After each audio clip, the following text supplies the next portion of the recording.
ప్రభునందు ప్రియమైన సహోదరి ప్రైజ్లాడండి. మరి ఈరోజు వాక్యం ముందు ప్రార్థన చేస్తుంది.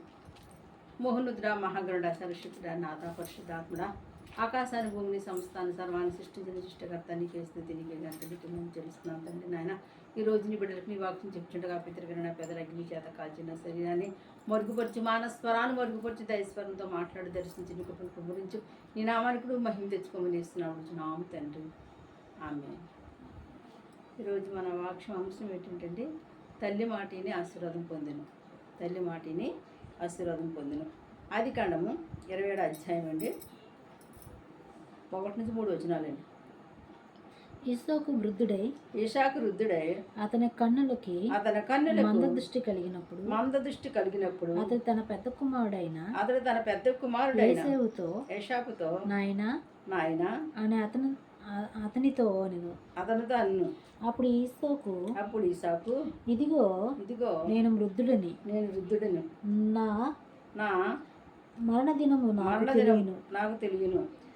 కాబట్టి నీవు దయచేసి నీ ఆయుధులైన నీ అంబల పొదిని నీ విల్లుని తీసుకుని అడవిలోకి పోయి నా కొరకు వేటాడి మాంసము తెమ్ము. దేవుని మహిమ కలిగిన ఇక్కడ మరటండి ఈసాకు వృద్ధుడైపోయాడంట. అంటే ఈసాకి మరి వయసు బాగా ఎక్కువైపోవడం వల్ల ఇంక వృద్ధాప్యం వచ్చేసింది అన్నమాట అండి. కళ్ళు ఏమో చూస్తే కనపడడం లేదు, ఈ కళ్ళు కనపడడం లేదు, ఎప్పుడైతే కళ్ళు ఏదో కనపడడం లేదో వృద్ధుడైపోయాడు. తన మరణదినం గురించి అంటే ఈసాకు తెలిసిందంట. ఇంక నేను చనిపోతున్నాను కనుక నా కోరిక ఏంటంటే నా పెద్ద కుమారుడు మరి ఆటకెళ్ళి ఎప్పుడు కూడా ఏం చేసేవాడు మాంసం. అంటే 2 కుమారులు, ఒక కుమారుడు ఇద్దరు వ్యవసాయం చేసేవాడు.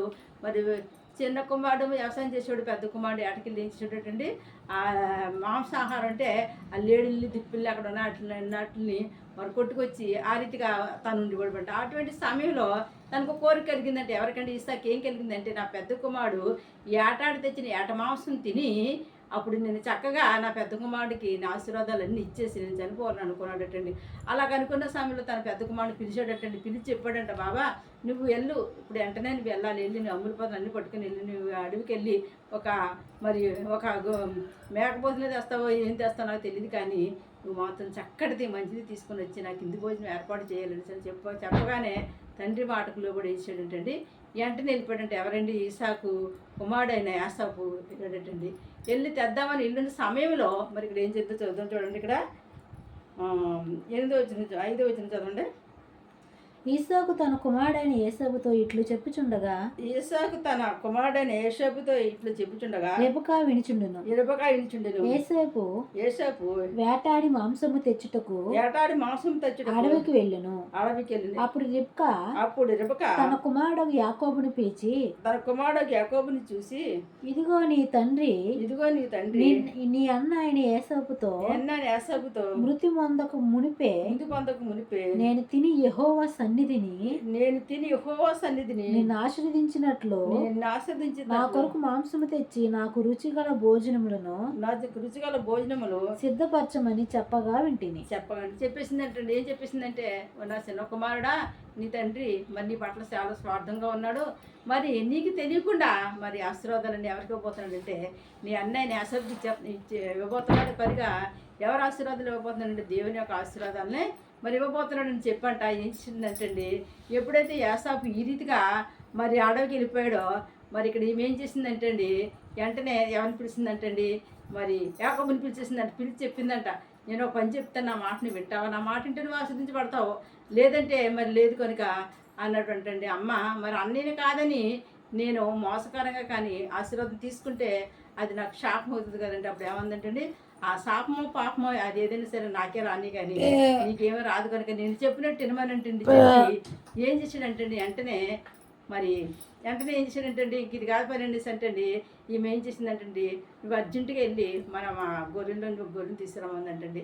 గబగబ వెళ్ళిపోయాట. ఒక మేకను తీసుకొచ్చాడండి. మేకను తీసుకురాగానే శుభ్రంగా దాన్ని ఏం చేసిందంటే అండి చక్కగా చెప్పిందంటే ఏం చెప్పిందంటే, అయ్యా ఒక పని చేయరా, పైన చక్కగా ఒలిచేసి ఒక పక్కన పెట్టి ఆ మాంసం మాత్రం శుభ్రంగా కొట్టేసి తీసుకురామన్నటువంటి ఆ యొక్క పై చర్మం ఏంచాడంటే తీసి శుభ్రంగా మాంసం కొట్టుకొచ్చినట్టు చక్కగా హ్యాపీగా మంచిగా ఎంతో సంతోషంగా చిన్న కొడుకు ఆశీర్వాదాలు వచ్చేస్తున్నాయని ఆనందంతో సంతోషంతో గొంతుకు వేసుకుంటూ వండేసి శుభ్రంగా ఈ యాసాపు అడవి నుంచి రాకుండానంటండి ఈ యొక్క భోజనాన్ని అంట ఎవరు సిద్ధపాటు చేస్తారంటే రెబెక్కా ఎవరి కోసం సిద్ధపాటు చేసిందండి తన చిన్న కుమారుడు ఆశీర్వాదం పొందుకోవాలని ఇక్కడ మరి అటువంటి స్వార్థం ఆ తల్లికి ఎందుకు వచ్చిందంటే మరి తండ్రి మరి ఎప్పుడైతే మరి ఇద్దరు కుమారులని ఆస్వాదిస్తానని చెప్పితే ఆ యొక్క భావం లేకపోను ఎప్పుడైతే పెద్ద కుమారుడిగా ఆశీర్వదిస్తాను చిన్న కుమారుడిగా ఆశీర్వాదం లేదని చెప్పగానే తల్లి మనసు ఏమైపోయిందంటే నాకు ఇరిగిపోయి ఏం చేసిందంటండి అక్కడ ఆమె మరి ఆ చిన్న కుమారుడు కోసం ఏం చేసిందండి తను శపించబడినా పర్లేదు తను ఏమైపోయినా పర్లేదు కానీ నా కుమారుడు ఏమైపోవాలా ఆస్వాదించబడాలి నా కుమారుడు యెహోవా పేరట ఆస్వాదిస్తానని చెప్పాడంటే మరి నా భర్త మరి దేవుడి చేత ఆస్వాదించబడ్డవాడు వాళ్ళ పితరులైన అబ్రాహము దేవుడు మరి యేషోపు ఈసాకు నేరిది కదా ఆస్వాదించాడు అట్టిదిగా మరి ఆస్వాదిస్తాడు నా కుమారుడు అని అనుకోనటండి అంటే నీ కుమారుడికి ఇలా చెప్పగానే తల్లి మాటకి లోబడి అంటే నా ఆశీర్వాదం పొందుకోవడానికి అన్ని సిద్ధపాటు చేయడం చక్కగా వండేసిందంటే వండేసి ఆ యొక్క ఆమె ఏం చేసిందో చూద్దాం ఇక్కడ 13వ వచనమ్మా ఆయనను తల్లి నా కుమారుడా నా శాపము నా మీదకే వచ్చును గాక ఆ శాపం నా మీదకి వచ్చి నీవు నా మాట మాత్రము విని పోయి వాటిని నా వద్దకు తీసుకుని రమ్మని చెప్పగా అతడు వెళ్ళి వాటిని తన తల్లి వద్దకు తీసుకుని వచ్చును అతని తల్లి అతని తండ్రికి ఇష్టమైన రుచిగల భోజనమును సిద్ధపరచును 16 రెబెక్కా వాటిని తీసి తన చిన్న కుమారుడు యాకోబునకు తొడిగించి ఆ మేక పిల్లల చర్మంతో అతని చేతులను అతని మెడ మీద మునుపు భాగమును కప్పి తాను సిద్ధపరిచిన రుచిగల భోజనపు రొట్టెలను తన కుమారుడు యాకోబుకు చేతికి ఇయ్యగా ఇక్కడ ఏం చేసిందంటే మరి యాసపు ఎలా ఉంటాడండి ఒంటూరు అవమానం కలవాడు ఒంటంతా ఇంటికి ఉంటాయి చేతుల మీద గుండెల మీద మెడ మీద ఎక్కడ పడితే అక్కడ ఇంటికి ఉంటాయండి మరి యాకోబుకి అలా ఉండవు కనుక ఎప్పుడైతే ఈ మేకపోతుని కోసం శర్మం ఉంచమని చెప్తుంది కానీ ఆ శర్మం తీసుకురమ్మని తీసుకొచ్చి చక్కగా అంతకుముందు యాసాపు ఒక జత బట్టలు తెచ్చాడండి ఆ బట్టలు ఎవరికి వేసేసింది చెప్పండి యాకోబుకి బట్టలు తొడిగించిందండి బట్టలు తొడిగించిన తర్వాత ఈ శర్మాన్ని ఏం చేసిందంటండి ఈ చేతులకి ఈ మెడకి కట్టేసిందంటండి శుభ్రంగా కట్టేసి చక్కగా ఈ యొక్క ఇందు భోజనం ఏర్పాటు చేసేసి అవన్నీ పట్టుకోనట్టండి ఒక ప్లేట్లో పెట్టించి ఏం చేసింది చెప్పండి నువ్వు ఈసారి ఎట్టి పరిస్థితుల్లోని నీ తండ్రి నిన్ను గుర్తుపట్టకుండా మరి నిన్ను ఆస్వాదిస్తాడు కనుక నా మాటిని ఆ శాపమో పాపము నేనే పొందుకుంటాను కనుక ఏమనేసంటే మరో మారి ఆ కుమారుడిని బతిమాలుకొని ఏం చేసింది చెప్పండి ఆ రీతిగా ఆ తల్లి అంటండి ఆశీర్వాదం పొందుకోవడానికి తన భర్త దగ్గరికి చిన్న కుమారుని పంపించిందంటండి ఇక్కడ చదవమ్మా 16 వచనము చదివేశాను 18 వచనం అతడు తన తండ్రి వద్దకు వచ్చి నా తండ్రి అని పిలవగా అతడు ఏమి నా కుమారుడా నీవు ఎవరమని అడుగును అందుకు యాకోబు నేను యేసోపు అని నీ జ్యేష్ఠ కుమారుడనని నీవు నాతో చెప్పిన ప్రకారము చేసి ఉన్నానని నీవు నన్ను దీవించుటకే దయచేసి లేచి కూర్చుండి నేను వేటాడి తెచ్చిన దానిని తినవనని ఇక్కడ ఏం చేశాడంటే అయ్యా నేను ఎవరనుకుంటున్నట్టు ఎందుకంటే మరి యాకోబు ఈసాకు నువ్వు ఎవరివని ఎందుకు అడిగాడంటే తనకి మాట ఎలాగుందండి యాకోబు మాటలాగా ఉంది అనుమానం వచ్చేసింది ఇది మాట యాకోబులో మాట్లాడుతుంటే అనుమానం వచ్చి దగ్గరికి వచ్చినట్టు ఏమంటున్నాడంటే జాయిగా జడుతూ దగ్గరికి వెళ్ళిన తర్వాత వెంటనే ఆ యొక్క చేతులు కట్ట తగిలినప్పుడు కండి ఎంటికలు కనపడుతున్నాయి మరి కళ్ళు కనపడలేని మంద దృష్టిలో ఉన్నాడు కనుక కళ్ళు కనపడలేదు కనుక యాకోబు అనుకున్నాడండి ఓ మాటకి ఏం వచ్చింది అది ఇలాగా చేతులు ఏముంది చెప్పండి రుచికరమైన వంటకం ఓ గుమ్మగుమ్మంటే వాసన కొట్టేస్తుంది ఎప్పుడు తినేద్దామన్న ఉద్దేశంతో మరి రుద్రుడు ఉన్నాడేమో మరి ఆశతో ఉన్నాడు కనుక ఆ ఆశతో సువాసనేమో ఓ కొట్టేస్తుంది ఇంక ఇది లాభం లేదనుకుని ఏమనుకున్నాడంటే ఒకసారి తడును చూసి వెంటనే ఏం చేయడంటే అండి దగ్గరికి రమ్మని తడును చూసి వెంటనే చెప్పేసాడంటే అర్థం యాకోబు ఎంత బాగా నటించాడు తెలుసండి అక్కడ ఏం చేశాడంటే అయ్యో నాన్న నువ్వే కదా నన్ను పిలిచావు నన్ను పిలిచి నీకు ఇష్టమైన మాంసం తేమంటే నీ దేవుడు నాకు తోడుగా ఉన్నాడు కనుక వెంటనే ఆ లేడు దొరికేసింది, దాన్ని నేను కొట్టుకొచ్చేసి నేను వెంటనే ఇలా సిద్ధం చేస్తానని అంటండి. వాళ్ళ నాన్నకి లేనిపోని అబద్ధం చెప్పేసేటండి. ఆ భోజనాన్ని దగ్గర పెట్టేసాడంటే పెట్టినప్పుడు ఇక్కడ ఏం జరిగిందో చూడండి. ఇక్కడ 20 వచ్చిన చదవండి. అప్పుడు ఈసాకు నా కుమారా, ఇంత శీఘ్రముగా అది నాకు ఎట్లా దొరికినని అడగగా, అది నీకు ఎట్లా దొరికింది అడగగా, అతడు నీ దేవుడని యెహోవా నా ఎదుటికి దాన్ని రప్పించడం చేతనే అని చెప్పాను. అప్పుడు ఈసాకు నా కుమారుడా, నీవు యాకోబుని నా కుమారుడివే కావా, నేను నిన్ను తడిమి చూచుతును, దగ్గరికి రమ్మని చెప్పాను. ఏం చేయడం చెప్పండి, చెప్పాడు తడిమి చూడాలా, చదవ కూడా నేను నిన్ను ఆస్వాదించలేను. నీ మాట చూస్తే యాకోబు మాటలాగుంది, నీ యొక్క హృదయం నీ యొక్క శరీరంతో వెళ్తుంటే ఏ సభలో ఉంటుందంటే రమ్మన్నాడు. వచ్చినప్పుడు కంటే చక్కగా తగిలినప్పుడు కంట వెంటనే ఇక్కడ చూడండి 22వ వచనం 23వ వచనం అండి. యాకోబు అని నా కుమారుడు నీవు, నా కుమారుడు అని అడగగా యాకోబు నేనను. అంతటా అతడు నా వద్దకు తెమ్ము, నేను నిన్ను దీవించుటకు నా కుమారుడు వేటాడి తెచ్చినది తిందినని తెచ్చినప్పుడు అతను తినెను. ద్రాక్షారసము తేగా అతడు త్రాగును.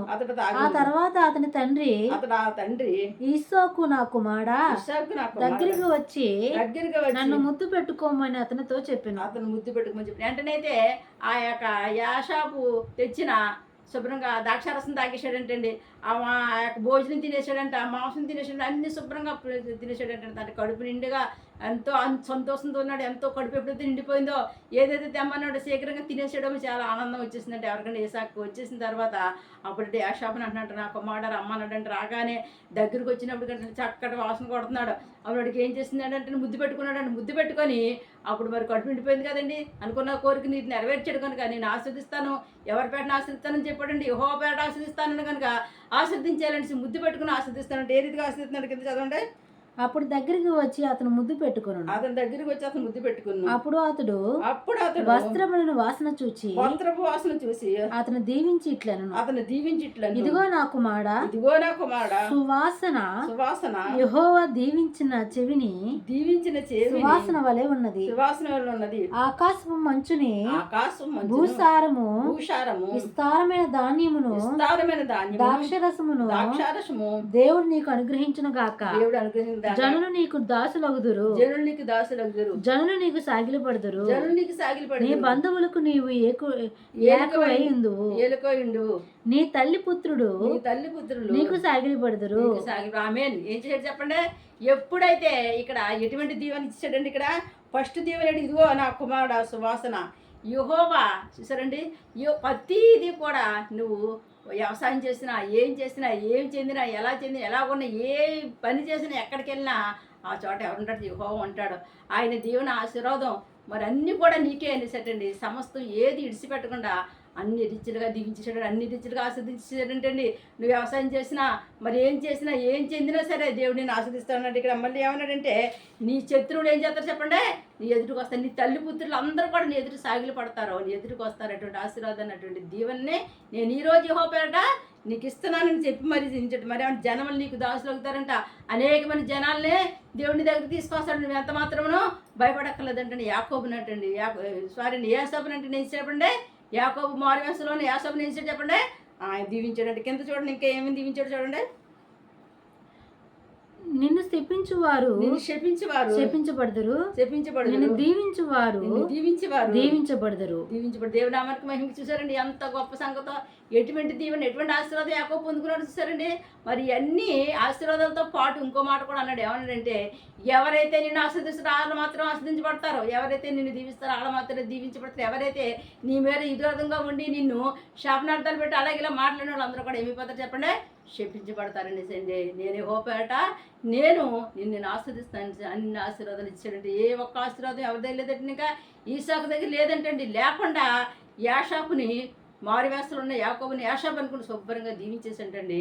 హ్యాపీగా పడుకుండిపోయాడంటే ఎవరండి, ఈసాకు పడుకుండిపోయాడంటే. ఆ దీవెనలన్నీ అందుకొని ఏకబెంచాడు చెప్పండి.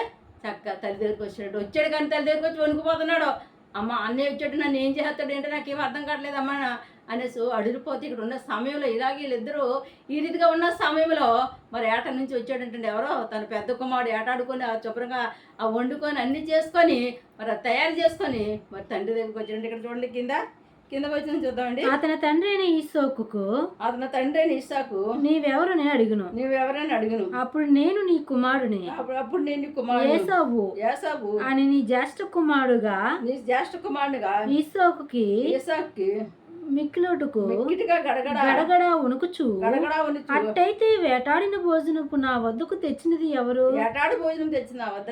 నీవు రాక మునిపే నేను వాటన్నిటిని తిని అతను నిజంగా దీవించును. అతను దీవించబడివాడై ఆయను చెప్పేసాడు. అయ్యయ్యో నా పెద్ద కుమారుడా యాసాప నువ్వో మరి ఇంతకు ముందు వచ్చేది మరి ఎవరో ఏంటి ఎంత మోసం జరిగిపోయింది.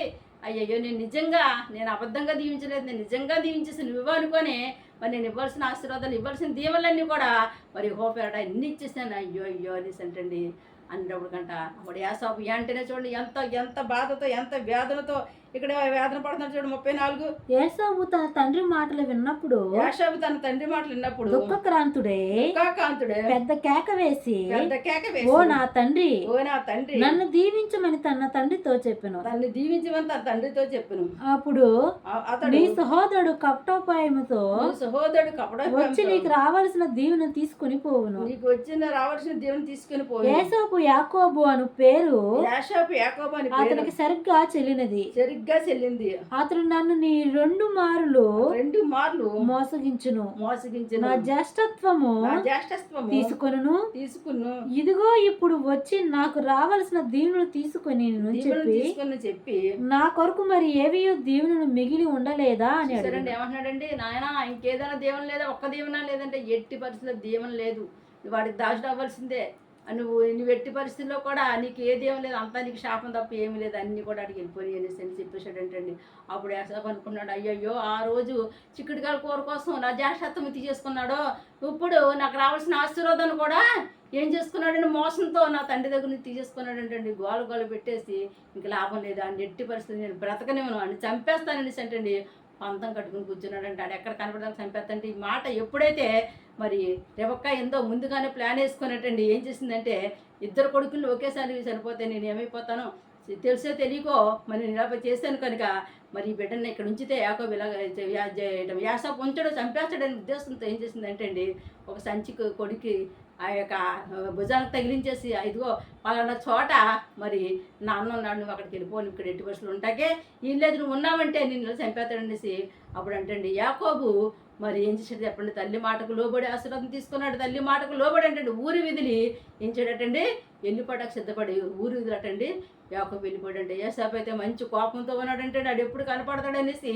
మరి ఎక్కడ దాక్కున్నాడని ఇల్లు అన్నీ తడివేస్తే ఆ రీతిగా మరి ఉన్నాడటండి. చూసారా ఎందుకు ఇలా జరిగిందంటే యాషాపు మొదటి నుంచి కూడా ఎవరంటండి అతడు తిండిపోతే తప్ప కానీ ఎప్పుడు కూడా మరి ఆశీర్వాదాలు పొందుకోవాలి, దీవెనలు పొందుకోవాలనే ఆలోచన ఎప్పుడు కూడా అంటే యాసాపుకి లేదంటండి. అలాగే మనం కూడా మరి ఎట్టి పరిస్థితులను కూడా ఇవాళ చేసుకుందాంలే, రేపు చేసుకుందాంలే, ప్రార్థనకి ఇవాళ సన్నిధికి వెళ్దాంలే, రేపుకి వెళ్దాంలే అని అనుకున్నాం అనుకోండి. అలాగుంటుంది. ఎవరైతే ముందుగా ఏగురుమా వెళ్తారో దేవుని సన్నిధికి, ఏగురుగా దేవుని దగ్గరికి వెళ్ళి ముందుగా ఉంటారో అటువంటి వారు దేవుళ్ళు పొందుకుంటారనేసి మరి ఈ వాక్యం ద్వారా మనకు అర్థమవుతుందండి. మరి ఫస్ట్గా మరి వచ్చి మరి ఆశీర్వాదం తీసుకున్నాడు యాకోబు అండి. మరి యాసాపు ఏం ఇచ్చాడు చెప్పండి, నా తండ్రి కదని నా ఆస్వాదిస్తాడు కదని వెళ్ళి చేసి ఆలోచన జ్ఞానం లేకుండా ఇచ్చాడు చెప్పండి. తన ఆశీర్వాదాన్ని తన చేతిలో తిండి కోసం జాటస్థానం విడిచిపెట్టేసుకున్నాడు. తర్వాత ఏం చేస్తున్నాడు, నేను పెద్ద కుమారుడు కదా, నన్ను తప్ప ఎవరు ఆశీర్వదిస్తాడు, నాకు దగ్గర అన్నీ ఉన్నాయి కదా, నాకు హక్కు ఉంది కదా అనేసి అనుకున్నాడు తప్ప కానీ మోసం జరుగుతుందని గ్రహించలేక తన ఆశీర్వాదాన్ని పోగొట్టుకున్నాడండి.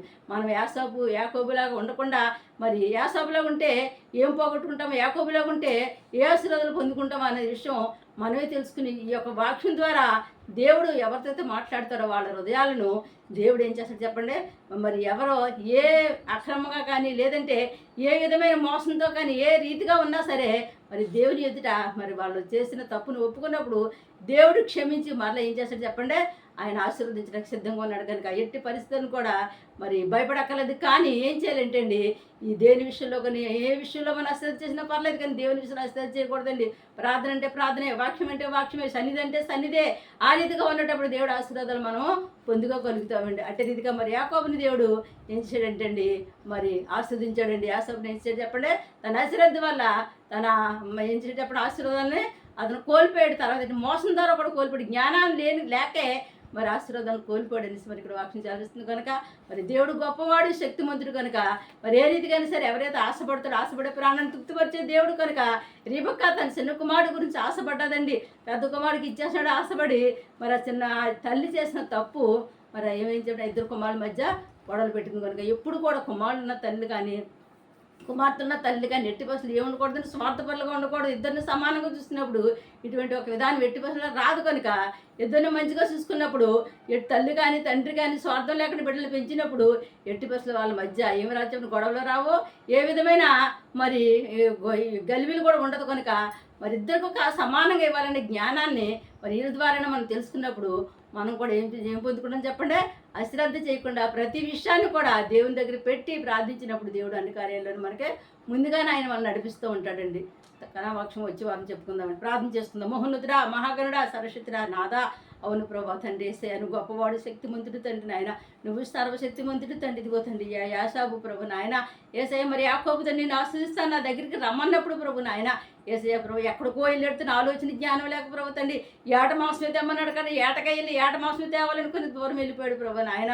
మరి ఇదిగో తండ్రి రక్షక తనకు రావాల్సిన ఆశీర్వాదం తన తమ్ముడు ప్రభు తల్లి కుయత్తు ద్వారా తండ్రి మరి ఆ యొక్క ఆశీర్వాదాన్ని పొందుకున్నాడు తండ్రి నాయన ఏసయ్య. మరి ఇదిగో తండ్రి పరిశుద్ధాత్ముడ తండ్రి ఎవరైనా తెలిసి తెలియక ప్రభు నాయన నీ శక్తిని నీ జ్ఞానాన్ని తెలియక ప్రభు తండ్రి నాయన ఏసయ్య ప్రభు తండ్రి ఆశీర్వాదాలు పోగొట్టుకుంటారేమో తండ్రి ఏసయ్య తండ్రి నాయన. తిండి కోసం లేదంటే ప్రభు తండ్రి ఇతర పనుల కోసం ప్రభు నాయన నువ్వు ఇచ్చిన రక్షణ నిర్లక్ష్యం చేసి ప్రభు నాయన నీ సన్నిధికి రాలేకపోతున్నారేమో అటువంటి బిడ్డలతో మీరు మాట్లాడమని అడుగుతున్నాను తండ్రి నాయన. సహాయం చేయమని అడుగుతున్నాను తండ్రి. నీకు స్థితులు తండ్రి పూట కూడి కోసం ప్రభు నాయన జ్యేష్ఠత్వాన్ని నమ్ముకున్నాడు ప్రభు యాషోబు తండ్రి నాయన. యాకోబైతే ప్రభు తండ్రి ఇదిగో నాయన తల్లి మాటకు లోబడి తండ్రి దీవెన ఆశీర్వాదాన్ని పొందుకున్నాడు తండ్రి ఏసయ్యానికి స్థితులు స్తోత్రాలు చెల్లించినాను తండ్రి నాయన. ఎవరైతే ప్రభు తండ్రి ఇదిగో నాయన తండ్రి నా బాధ ఇది, నా దుఃఖం ఇది, నా వ్యాధిని ఇదని ప్రభు కన్నీటితో మా ప్రార్థన గోపురం పోయించి ప్రార్థించినటువంటి బిడ్డలు మీరు జ్ఞాపకం చేసుకోండి ప్రభు తండ్రి. వాళ్ళకి ఏకిడి రాకుండా కాపాడు తండ్రి. వాంతులతో విరక్షణలతో తండ్రి నాయన పరిశుద్ధ హాస్పిటల్లో ఉన్న బిడ్డలు ఒక్కసారి జ్ఞాపకం చేసుకుని ముట్టి స్వస్థపరచమని ఈ రోజు ఆపరేషన్ చేసుకున్న బిడ్డలు ముట్టి స్వస్థపరచండి. రక్తం చేత కడగడం ఆపరేషన్ సక్సెస్ అయ్యే కృప దయచేయమని అడుగుతున్నాను తండ్రి. డెలివరీ అవుతున్న బిడ్డలని జ్ఞాపకం చేసుకుని తండ్రి. సిల్వర్ డెలివరీ అయ్యే కృప యేసు నామములో కలగజేయమని అడుగుతున్నాను తండ్రి. నీకు స్తుతులు స్తోత్రాలు గర్భాలు ఇచ్చిన బిడ్డల కృప తగిన సమయం ఆరోగ్య బిడ్డ పుట్టే కృప యేసు నామములో కలగజేయమని అడుగుతున్నాను. గర్భలేని బిడ్డలు గర్భఫలాలు అనుగ్రహించండి. ఇవ్వంగా బిడ్డకి వివాహాలు జరిగించండి. బాబు ఉద్యోగాల బిడ్డలకి ఉద్యోగాలు దయచేయమని అడుగుతున్నాను తండ్రి. ఉద్యోగాల కోసం చదువుకునే బిడ్డలకు ప్రభు జ్ఞానం ఇచ్చి తెలివిచ్చి ప్రభు నాయన తండ్రి వాళ్ళు రాసిన పరీక్షలు మంచి క్లాసులో పాస్ అయ్యే కృపను దయచేయమని అడుగుతున్నాను తండ్రి. సహాయం చేయండి. ఇప్పుడు అన్ని రీతిగా కృప చూపించమని అడుగుతున్నాను. హాస్పిటల్ సీరియస్ కండిషన్లో ఉన్న బిడ్డలని ఒక్కసారి మీరు జ్ఞాపకం చేసుకుని వాళ్ళు ముట్టి స్వస్థపరచమని అడుగుతున్నాను తండ్రి. అనేకమైన ఇతర వ్యాధులతో ప్రభు నేను చెప్పుకోలేని సమస్యలతో ప్రభు అప్పుబాధతో ప్రభు ఆర్థిక ఇబ్బందులతో ప్రభు సతమతం అయిపోతున్నారు తండ్రి. అటువంటి బిడ్డల పట్ల నీ కృప చూపించి కనికరం చూపించి అవ్య రక్షణ లేని బిడ్డకి రక్షణ మారుమనసు పరిశుద్ధాత్మ లేని బిడ్డకి పరిశుద్ధాత్మ దయచేయమని అడుగుతున్నాను తండ్రి. నీ రక్షణ డ్రైవర్ కానీ విమాన డ్రైవర్కి నీ కృప నీ కాపుదల నీ హస్తాన్ని తోడుగుంచి వాళ్ళు రాకపోకలు కాపాడు వాళ్ళు క్షేమంగా సురస్థం గృహాన్ని తీసుకొచ్చండి. వాళ్ళు చేతుల కష్టాజితాన్ని వృద్ధిలో తీసుకురామని అడుగుతున్నాడు. అన్ని విషయాలు మేలు చేయండి, దీవించండి, ఆస్వాదించమని అడుగుతున్నాడు తండ్రి. నాయన రక్షక నాదా కృపగల తండ్రి నీ కృపను కుమించిన మనుషులందరినీ రక్షించండి అయ్యా. రక్షణ భాగం తెచ్చి నీ రాకడ అతి సమీపంగా ఉంది బాబు తండ్రి. నీ రాకడికి ప్రతి ఒక్కరు రక్షణ పొందుకునే కృపద ఇచ్చామని అడుగుతున్నాను తండ్రి. నీకు స్తుతులు స్తోత్రాలు తండ్రి చెల్లించున్నాము తండ్రి. కృపగల తండ్రి నీ కృపను కుమరించిన ప్రభావ తండ్రి. అన్ని విషయాల్లో మేలు చేయండి ప్రభు తండ్రి. పొలాలు స్థలాలు అమ్ముడు పడాలని ప్రభావ తండ్రి. ప్రార్థన చేయమని బిడ్డలందరి పట్ల కృప చూపించి వాళ్ళ స్థలాలు పొలాలు త్వరగా అమ్ముడు పెడ కృప దయచేయమని అడుగుతున్నాను తండ్రి. ఇల్లు కొనుక్కోవాలని ప్రభు నాయన ఏసే తండ్రి ఇదిగో తండ్రి రక్షక స్థలాలు కొనుక్కొని ఎదురు చూస్తున్నారు భావ్య కొనుక్కునే కృపను కూడా దయచేయమని అడుగుతున్నాను తండ్రి. అన్ని విషయాలు మేలు చేయండి, దీవించండి, ఆస్వాదించి ప్రభావ నీ కృప నీకు ఆవుదల నీ హస్తము తోడు గురించి నడిపించి దీవించి ఆస్వాదించమని ఏ శక్తివంతమైన నామని ప్రార్థన మీకు సమర్పిస్తున్నాం మా పరమ తండ్రి. ఆమేన్. God bless you.